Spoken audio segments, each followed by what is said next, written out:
Okay, yeah, I guess, like we could start. I read your book, and, Dan gave me a copy, and I got done reading it, and I was like, wow, it's extremely interesting. How your book, and obviously I'm going to try not to ask you the same questions, that you've obviously been asking probably hundreds of times. Well, again, whatever you think will be of interest and to help you out, I'm all yours. Oh, great, thank you. I appreciate that. The one thing I have is, you're the director, obviously of the museum. And I read in your book that you put, the prized items, you keep them out for display. Right. And that's what I was wondering. When the book, it says, one of your employees named Brian brought it to your attention. Is that what you were maybe thinking about? Is, hey, this might be, an artifact that you would like to put into your museum?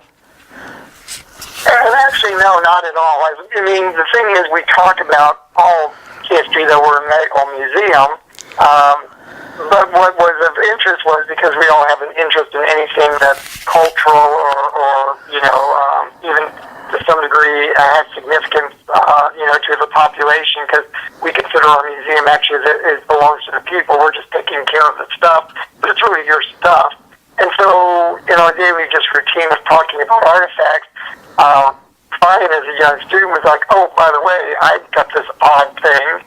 And of course, everybody's like, okay, where'd that come from? A haunted Jewish wine box. And of course, he then became very self-conscious and, of course, wanted to explain himself and showed us what this was. And then we still were kind of like, well, yeah, we're used to, cultural remnants, from ancient civilizations or even more contemporary.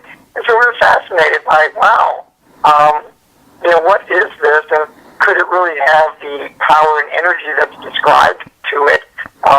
You have our curiosity. We want to know more of the story. We want to know who's involved with it as most artifacts. What makes this thing relevant? But it was never to really have it for the museum as much as just, scholarly curiosity. But they didn't want to actually have it even, to some degree have it at the museum, or more than just briefly to see it, make a judgment whether I thought it was legitimate based on age, where, those kinds of things that can only really be determined if you're touching something. And so I wanted to see it, but that was about it. I would not certainly have it. Okay, so your historical part of your museum, the curator part, took over, and you're thinking like, oh, okay, so I wonder if this is real or not real, and you wanted the opportunity to inspect it to see, what the historical significance of it was. Right, and Chris, my whole life I've traveled, like I am right now, to Cambodia. We'll be going to Angkor Wat. I've collected, what usually survives are grave goods. So they're statues, they're bowls, they're things that have something to do with spirituality.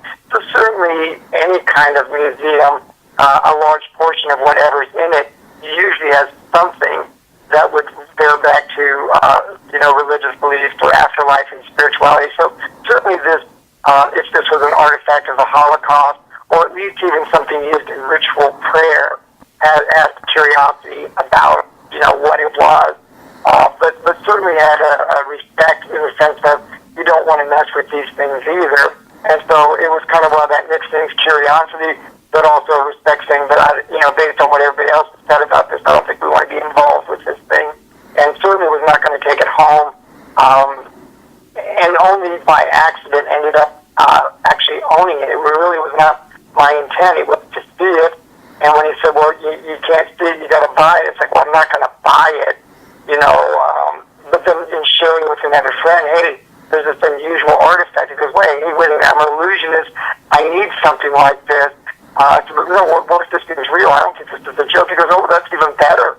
And so we've talked into purchasing it for a friend who then freaked out and then wanted to have nothing to do with it. So kind of by not being really cautious, or at least assuming my friend would take this artifact, which he wouldn't, then brought it into my family, into my home, in my life. And so now I've got to understand what it is, because there are some unusual energies, there are some unusual coincidences, and such that I want to be back to where I was relieved of the stain. Oh, okay, because you say in your book, like you feel the box came to you and others to learn from it. Well, I think, I'm sorry, go ahead. well, I think that's what my initial response was, were not knowing what it was and feeling that there were all these injuries, accidents, unusual health issues for me. That's where I panicked. It's like, what did I stand? I want to get back to normal. In hindsight, as kind of following us through what the artifact actually might have been trying to answer the prayer was, if it was built to answer the prayer, what caused the Holocaust, then my curiosity is, why would this be in Kirksville, Missouri? We don't even have a synagogue. We have very few Jewish students or faculty between the schools. So what would cause someone wanting to understand the Holocaust to have this thing come here? But what's interesting is, as in Chapter 10, actually the laws that became the Nuremberg laws that prosecuted the Jews and many other people, blacks, gypsies, gays, actually was the laws set up by a person from Kirksville who left here, set up bogus laws and research and caused us to take sterilization laws, marriage laws, immigration laws. In the 20s, we set these up. Hitler discovered them, repackaged them as the Nuremberg laws, and then this man came back before the war was over, suffered illnesses and died. And so to me, there was a kind of a full circle of maybe there was, if the prayer was what was the beginning of the Holocaust, it was this man named Harry Laughlin, and you can Google Harry Laughlin and Hitler, and you'll have the whole story of really Hitler was inspired and mentored by this man from Kirksville. And who would have ever believed that's even possible? And this becomes one of those coincidences that causes me to respect the Dibbuk Box. I don't understand it, but this is just too odd, too weird for the not to be something. And the rabbis that I know say, look, there are no accidents. You might not understand the connection, but there are no accidents. Everything has a purpose, and even this does too. Yeah, that's, from reading your book, I get the same impression that it ain't, some people, as we all know, with TV and movies, they, hype things up and, certain things, but other things, are actually realistic, and people are like, they don't believe it because of what they see on TV, and, from everything, about the Dibbuk Box and reading your book, it's like everything matches up, and that's honestly something you don't see or hear a lot, that you could tell, hey, wait a minute, this thing's really what they say it is, because the story's never changed. Right, and there's multiple, that's the thing, is an urban legend is started by one person, but when you've got multiple families and people, and I think the best story about the Dibbuk Box is told through the Sci-Fi Channel that actually shows the original buyer, the woman that touched it, the storekeeper that handled it, the students that ended up with it, and myself. And so you really do get to see everyone pretty much telling their version. And these were all taped, separately, and yet they consistently overlap in the story. Now, I do have to say in my book at the end, I'm leaning more towards, I think the Dibbuk Box is real. I just think that the family that initially had it, the storekeeper, there was more to it being part of his family. However, in the book, I talked to the brother who is a police officer, and he's like, it's all made up, blah, blah, blah.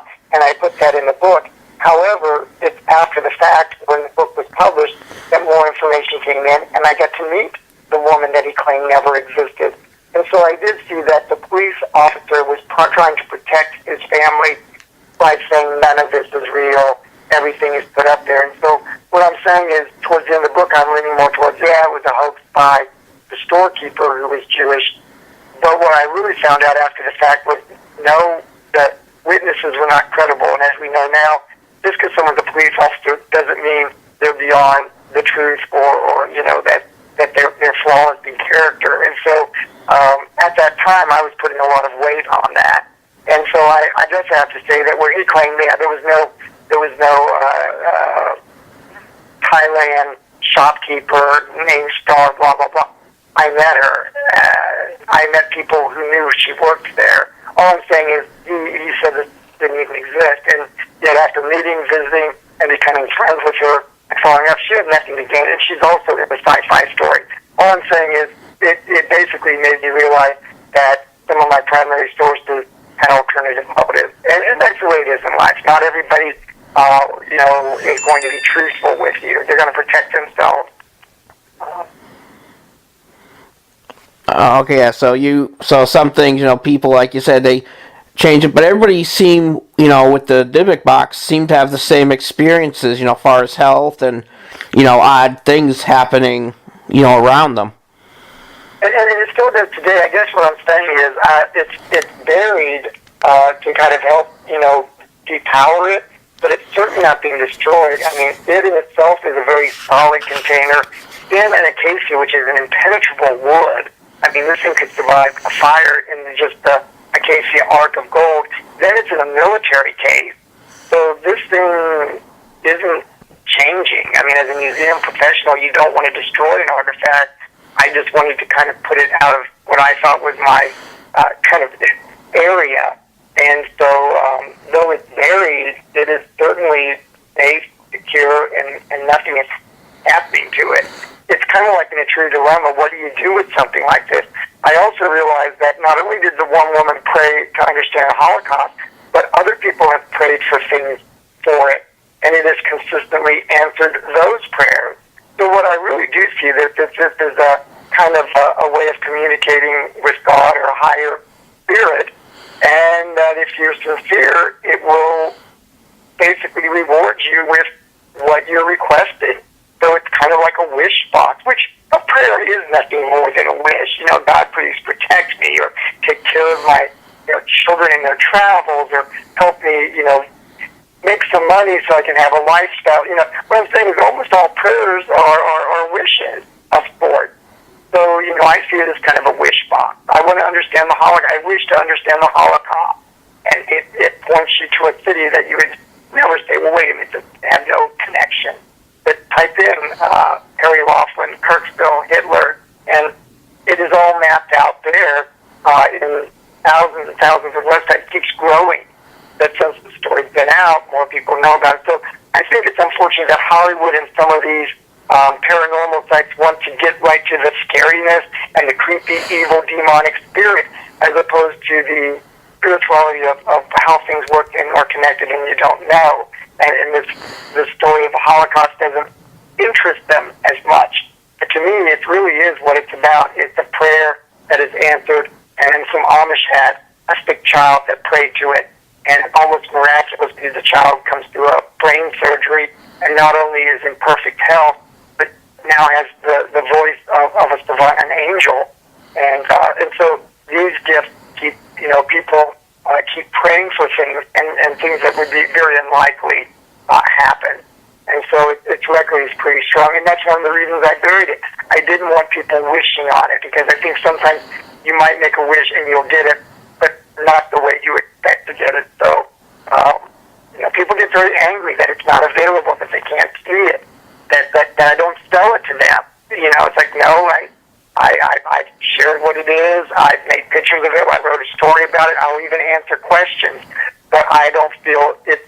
I have to put it back in circulation, and that's very frustrating for people that want power or want something.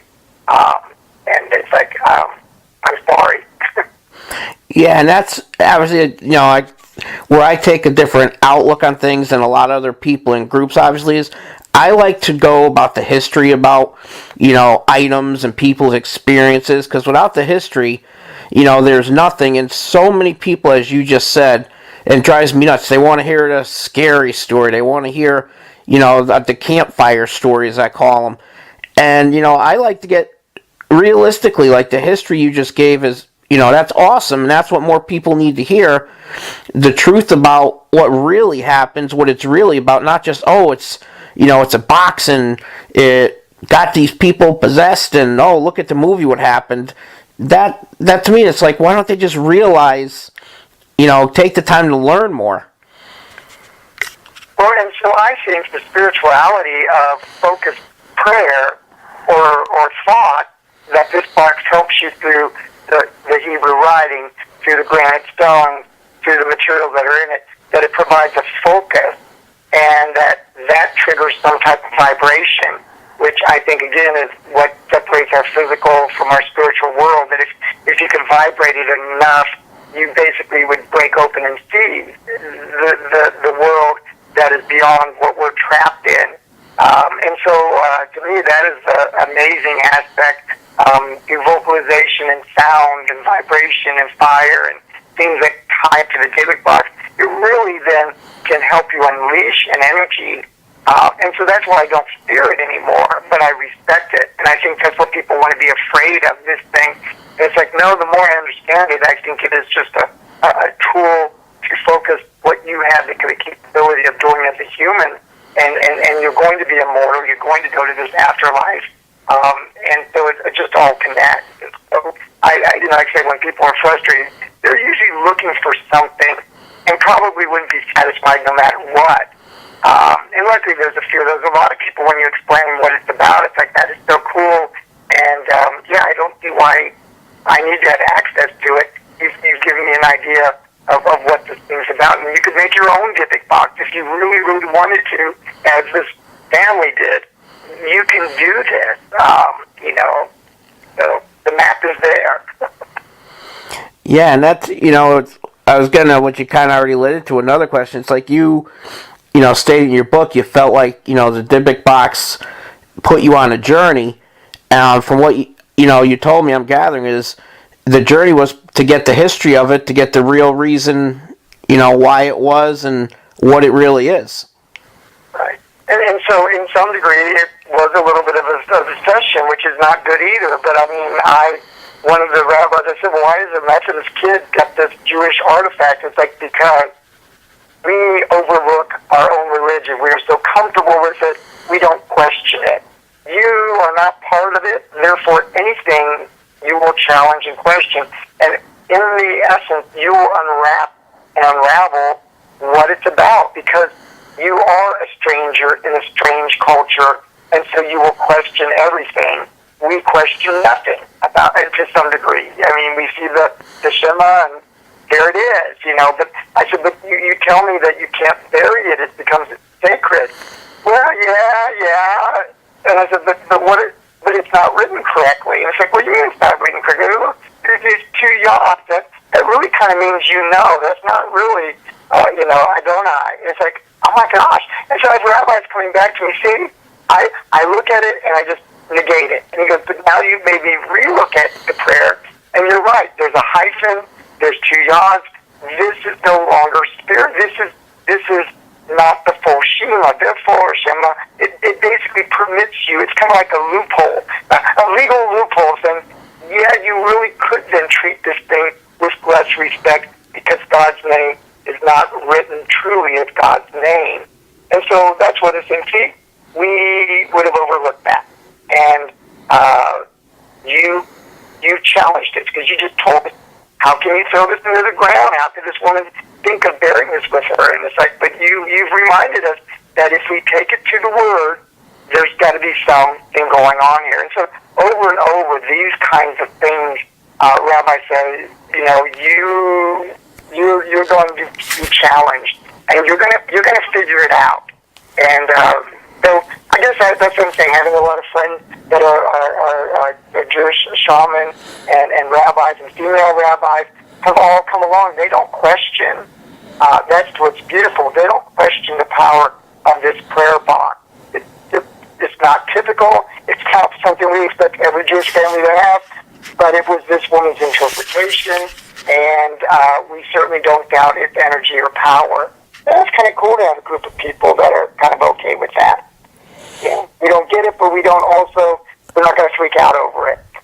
Yeah, exactly. You could all understand each other, and you basically, everybody's on the same page, and you respect it. And I think that's the biggest thing, in the long run. Everyone's got to respect the box, respect what it does, respect the history of it. And the other thing, one thing in this journey for me, I actually have gone from thinking, you die, it's black, that's the end of it, to actually becoming more spiritual. I certainly believe there is an afterlife more than ever, not, I think, what some people think it is. But I do believe that our souls will go have a greater appreciation of the Holocaust. Again, it was so easy just to write it off as, one crazy guy and, all this happened. But as you really get into the intricacies of what this man did in Kirksville and who he influenced in this chain reaction, as we're told, we're all on the same kind of boat. We all have this seat, and we all can, within our seat, do things. But I don't have permission to drill a hole in my seat and sink the boat for everyone else. And so there's a lot of this ideas that I gathered from different rabbis and stuff to help me understand that we are all together, and yet we are all separate too, but there is responsibility. And so you see this connectivity to this one artifact. And so it is, to me, I think, it can be a very spiritual, in my case, a journey with this Dibbuk Box. And again, still great respect. I would never destroy it. I don't exactly know what to do with it because I didn't create it. And that's why putting it away, it's like in a true dilemma, doing nothing is actually doing something. Burying it safely, it's now not my worry. Yeah, and that, I like you said, I read, in the book where you said you put it back in the ground where it can, absorb and expunge all the energy it wants, and basically it won't do nothing to anybody. It's doing what it needs to do, but it's not affecting anybody, mentally or physically. Right. And I have to say that the day that we actually buried it, a well opened up in our yard, and again, it could be all these strange coincidences, but we often at night take the scraps from dinner and throw them out in the woods for the animals. And of course, my wife, I cooked the dinner, she picked out the scraps, but it was only in the morning. She said there was something didn't seem right last night, and so she got up in the morning, went out there, and she realized the whole ground had opened up in a 5-foot, 30-foot drop of one of these wells. This is very, you hear about these things opening up on farms and stuff. I thought it was an odd coincidence that tonight we bury it, the ground opens up. We've lived in this house for 30 years, and suddenly on this night, a well opens. It just seems ridiculous. But it gave us back to that respect. I since filled it in because I took pictures of it because nobody would believe it.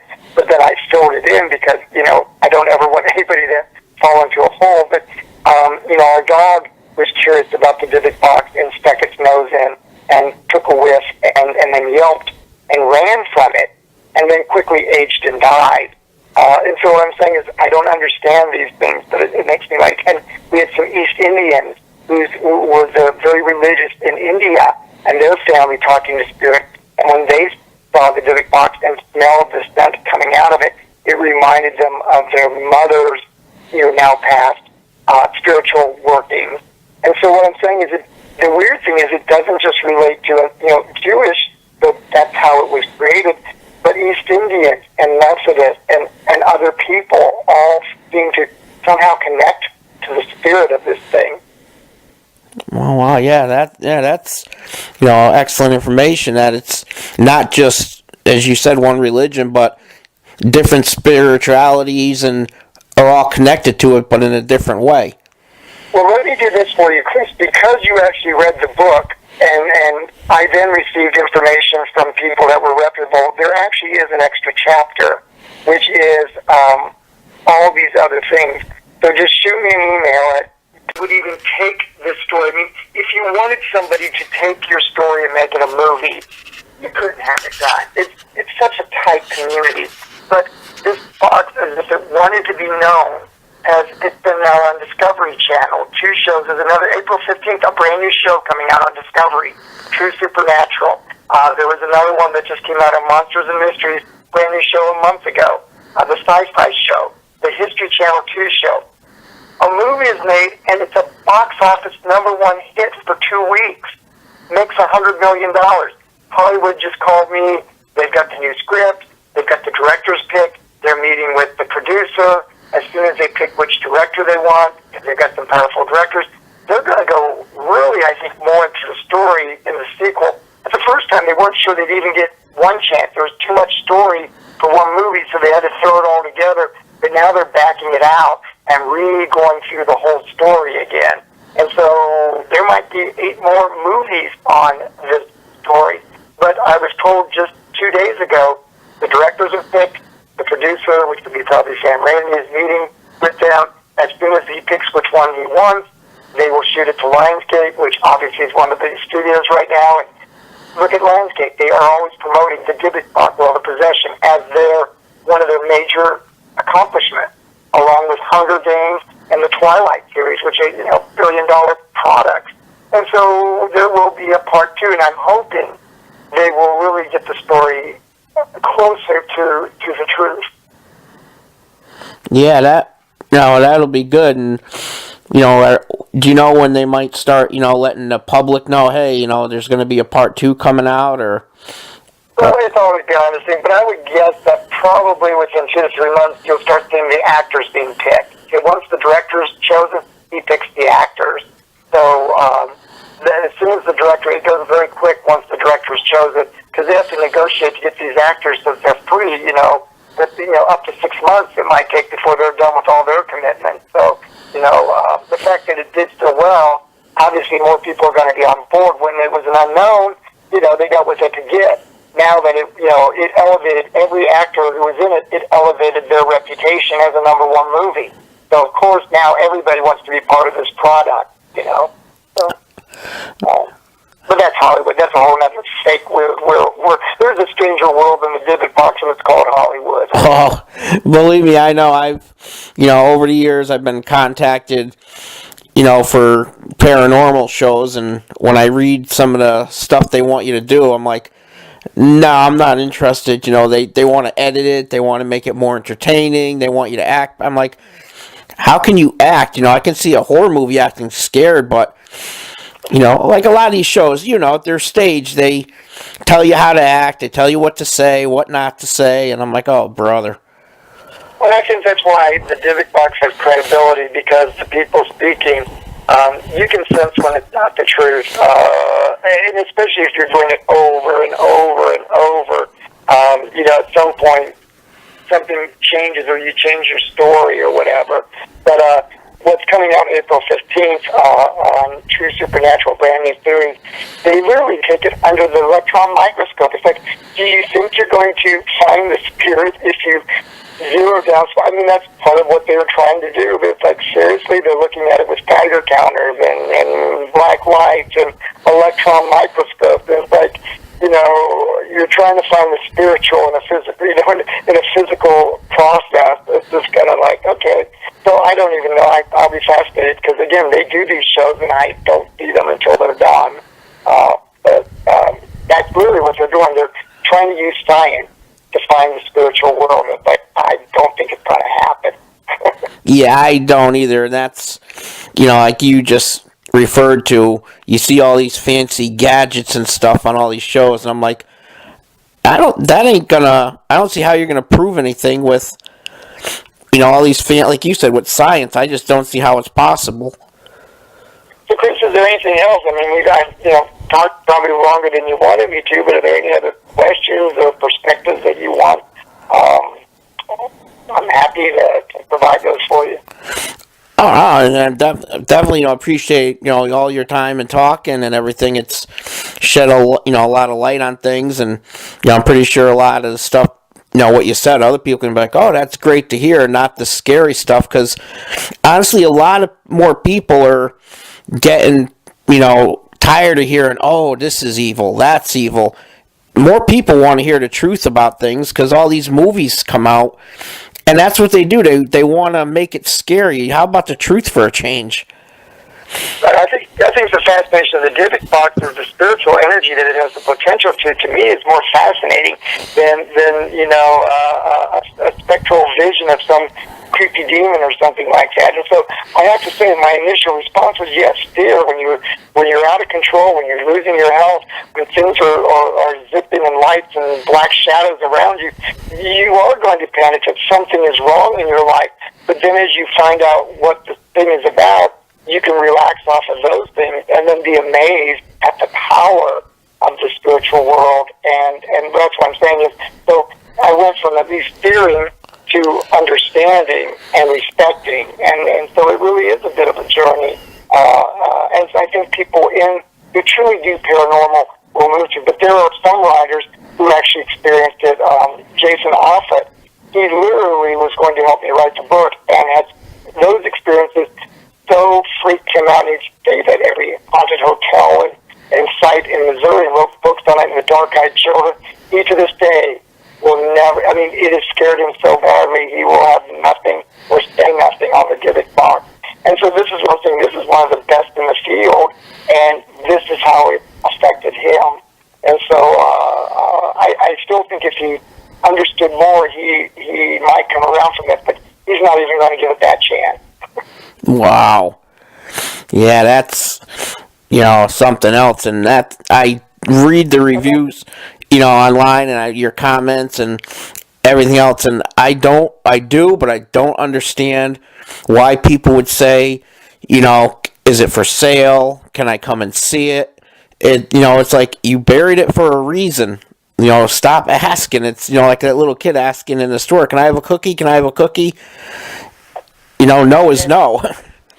Well, and that's what I'm saying. 2 days. I mean, I've had this person who's like, will you sell it? I said, no, it's not available. It's very Scott. Well, can you know where it is? Well, of course I know where it is. Well, you can do that. And then yesterday, I've got $4,200. I found someone who's going to give you $4,000. I said, you don't get it. It's not for sale. And it's like I appreciate you going to the trouble of finding me a buyer. I don't need a buyer. Yeah, it's unreal. I don't know why people keep doing it. How question I would have to probably others like, no, how is it since the movie and everything? Obviously, people with emails. Are you recognized in public still, or do people still are they used to it because it's your hometown when they see you? Well, everybody in my hometown knows about it, and obviously is leery of it. I mean, I can go. There's nowhere I can go in my little town of 20,000 and people don't know who I am, and certainly don't know. They're all aware of the movie. They watched it at the theater and stuff. But I think aside from that, I'm pretty anonymous because I do live so isolated, and yet people continue to find me through the emails, and it doesn't take much to figure out, well, where is in Missouri, how many museums are there, and and people will write me at work or try to contact me that way. No one is, I do have to say, to my knowledge, no one has physically tracked me down, which I don't. That would probably freak me out, but again, I'm in such an isolated area that I don't think that's really likely. But yeah, I would probably say 3 to 4 emails still a week from people I don't know. And most of them are like, well, is it real or do you still have it? And it's like, yes, I do. And if you want to know about it, you can read the book. But I also I remind them too that all proceeds from the book benefit the university. Again, it's never about the money. Most of the royalties for the movie went to an orphanage, and this is the same orphanage that I'm going to on Monday, that we continue to use the funds to do good.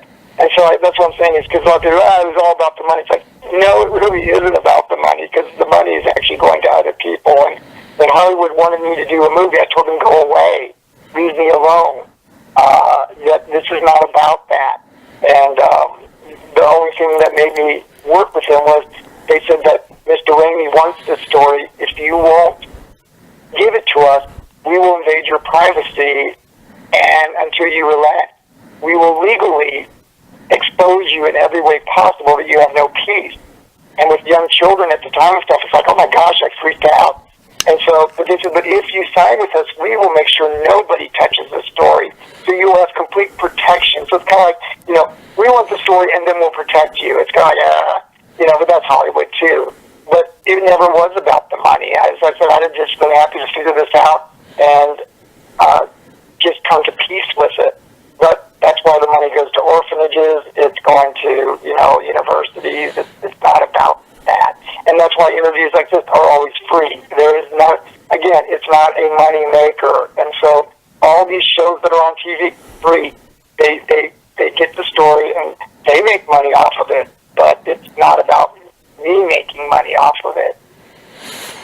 Yeah, no, I totally respect the orphanage and, all the good you're doing with the money, and, I respect it. And like you too, we don't, I do talk with people like you and others, and I don't, if you want to listen to any of this, you got to pay, or everything's free. It's help educate people.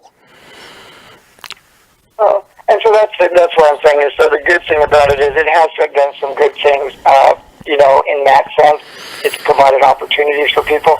And the other wish is that people have been exposed. The Amish child with the brain tumor that is living a normal life. The freelance writer who wanted the big break, and she prayed and worked on the story of the Dibbuk Box and has made her name. Sam Raimi, again, even he wanted this to be something special, and he gets a box office hit. So the funny thing is that the people that have prayed to it, wanting something, have gotten, it's fulfilled. But I think, I think it's time to kind of take it off the market. Yeah, I totally hear you. I'm pretty sure after a while with you, it gets probably monotonous. You're like, oh, geez, opening your emails every week and, every... The thing is, with someone like you who's read the book, it's, I think, more enjoyable to share a conversation with because you understand the background. We're not starting at zero, because most people say, well, why don't you just tell me the book? It's like, well, the reason I wrote the book is so that you could enjoy it, and it's, and you can buy it as an ebook for $5, and it goes to a university, so it goes to a good cause. So if you really want to know the story, then get the book. But most people are like, no, I want you to tell me it. It's like, well, if I had to do that, I've got 800 and almost 1 million hits on my website. What kind of life would I have telling each person the story over and over? So I enjoy more someone like you as a background, and I can fill in the gaps. Because there are always the book could have been 900 pages. It was only a couple hundred, based because the publisher said that we're only going to give you 190 pages. So it is an opportunity to give you a few extra stories to tell you there's one more chapter because didn't get all that into it. Yeah, I really enjoyed the book. When I got it, I was like, wow, I read it in 3 days, to be honest with you. It was like I picked it up and I started reading. I'm like, oh, I can't put this book down. So I would tell people, buy the book. It's fantastically written. Well, good. And as I also say that if you don't want the book, there's so many podcasts and so many shows that just Google it and go to it, and that it's all there of fun. Whether it's A Mysterious Universe or Unknown Country by Whitney Strieber, name anybody in the paranormal field, Leah Ramesses of Haunted Australia. They all have, not only their own stories, but they also have interview after interview after interview, because I've provided them. I've probably given an interview, at least, every other month for the last, 8 years. So there's ample interviews out there. And each one has something maybe I forgot to mention. By the way, there's this, but they're all consistent. So anyway, Chris, it's been great visiting with you. And anything else that you can think of? Pretty much, everything else I read in the book, and as you just said, you filled in the blanks. And, is there anything that you would like anybody else to know aside from the fact it's not for sale, they're not going to see it, and, anything else you'd want anybody to know? I think it's good that you can do your research, and I think you can learn from it by either getting the book or just going and listening to some of these stories. You can have your own spirituality experience with the paranormal by following my guide and just following up the leads.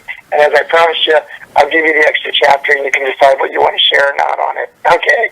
Okay, great, Jason. I really appreciate your time. Okay, great. Bye. Hey, thank you. Have a safe trip. Bye. Bye.